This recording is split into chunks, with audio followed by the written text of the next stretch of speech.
at one point in Dr. Phil's interview with Donald Trump, he decided to give his read of the sort of man that Donald Trump is. And I don't think anyone has been more wrong about a person they're psychoanalyzing than Dr. Phil is in this moment.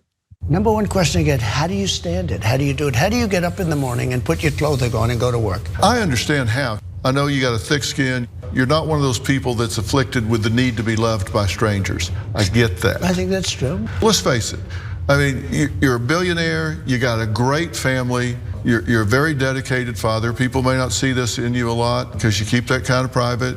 But my question to you is, why do you subject yourself to this?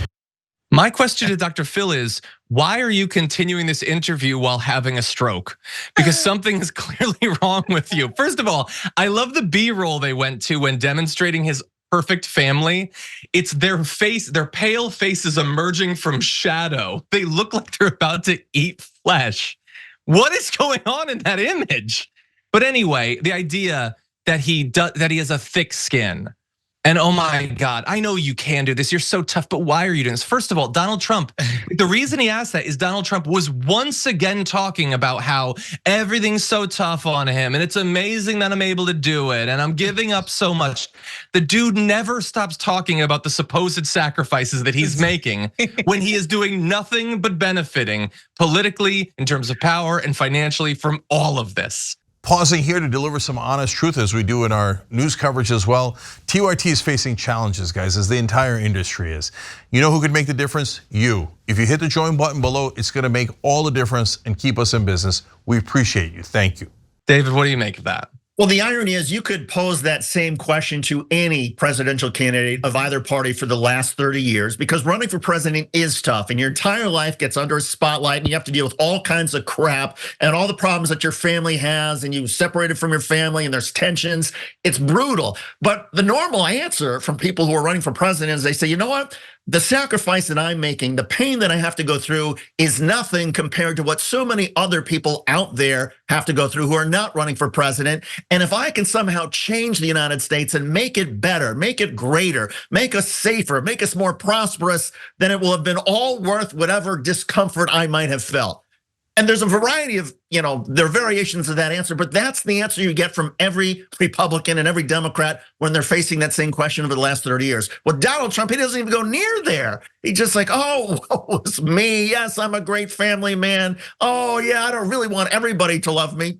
No, I do. I mean, it's crazy. The sickest joke of that question is that President of the United States is allegedly civil service. Allegedly, he's in there working for American people. So the answer should be obvious in the question of why is he doing this? Well, the job is to work for the people who elected you and the people who didn't, by the way. Like the answer should be so implicit, but we're so far past the Rubicon at this point in terms of public service. Like Dr. Phil can't even bring himself to even present that farce as an idea that like, of course Donald Trump is doing it to serve. This is a service he's performing. Duh, the sacrifice is for us, John. Duh, can't you see that?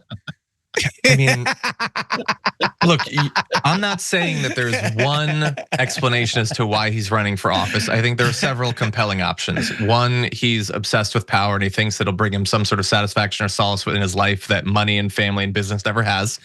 It could be that he just wants to make money off of it. It could be that he just wants to avoid going to prison. There are a couple of compelling arguments. Dr. Phil has not considered any of these. He also, by the way, apparently didn't consider that when he's talking to Trump about this and specifically saying you don't feel the need to have these people love you, he's talking to a man who was literally just found guilty of paying hush money payments to cover up the fact that he was having yet another affair behind his wife's back. And look, I'm not surprised that Dr. Phil doesn't mention the reality of not only that case that Trump lost, but also the New York fraud case and also the E. Jean Carroll. He was literally found guilty of sexually abusing a woman like a few months ago.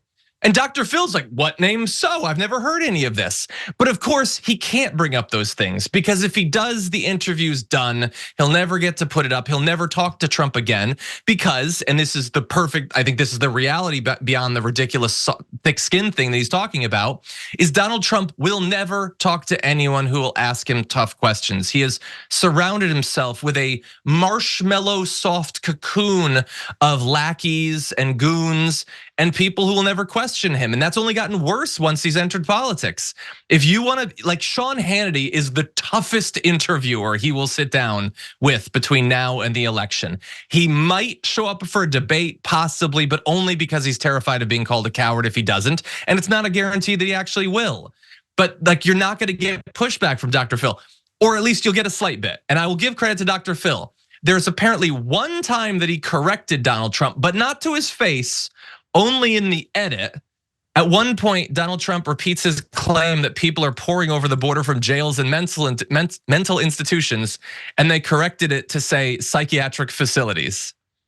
Oh, thank you, Dr. Phil. Is that not so compassionate of you to change that particular term? Well, and speaking of psychiatric facilities, and yeah, you're right. I mean, Donald Trump only seeks out the softball interviews, the interviews from the people who are essentially propping him up. But what's also so remarkable is to the point that Outwaz was making about, serving the public or serving the people. I mean, look, I think you have to have a certain amount of narcissism, a certain amount to run for president anyway. Who would want that job? But the difference with Donald Trump is obviously it's so much more extreme, and he cannot even fake that he wants to help the greater good or he wants to serve people. I mean, there have been presidents in the past who just, they want the airplane, they want the White House. It's the ultimate, thing to be able to be president of the United States, but at least they're able to put on some airs of, but we need to help people. We need to make that shining city on the hill, whatever it is. Donald Trump can't even fake it. And it just seems obvious why the guy's running. He does enjoy the power. He enjoys the influence. His freaking son-in-law got like $1 billion from the Saudis the second he left office. Like, it's obvious what the benefits of having this job are. And so it's quite obvious why Donald Trump would want to have it again. Yeah, I get why, my final point, I get why Dr. Phil is doing what he's doing. He wants to juice the numbers of his show, which apparently exists on Pluto TV. I don't know if anyone watching this was familiar with the fact that he even had a show. So you need an interview like this. But what I don't understand is how we have come to this place in our culture, and maybe it's not new. It feels new to me, maybe it's not. How we are like criminally incapable of looking at a person and their actions and their statements and coming to an accurate understanding of who they are. That you can look at Trump and millions of people think that he's tough, not sensitive, loyal to his family, cares about the common man, when they have received literally tens of thousands of pieces of evidence that that is not true over the last decade. That people can watch all of the decisions of an Elon Musk and come out of it thinking he's a genius. It's not even that these people operate in the shadows and are able to succeed without us seeing who they are. They show us who they are and we can't see it. And I don't understand that. I don't know how to break through to people, but these cults of personality that the internet seems to foster are killing us politically and economically. Thanks for watching The Young Turks, really appreciate it. Another way to show support is through YouTube memberships. You'll get to interact with us more. There's live chat emojis, badges. You've got emojis of me, Anna, John, JR. So those are super fun. But you also get playback of our exclusive member-only shows and specials right after they air. So all of that, all you gotta do is click that join button right underneath the video. Thank you.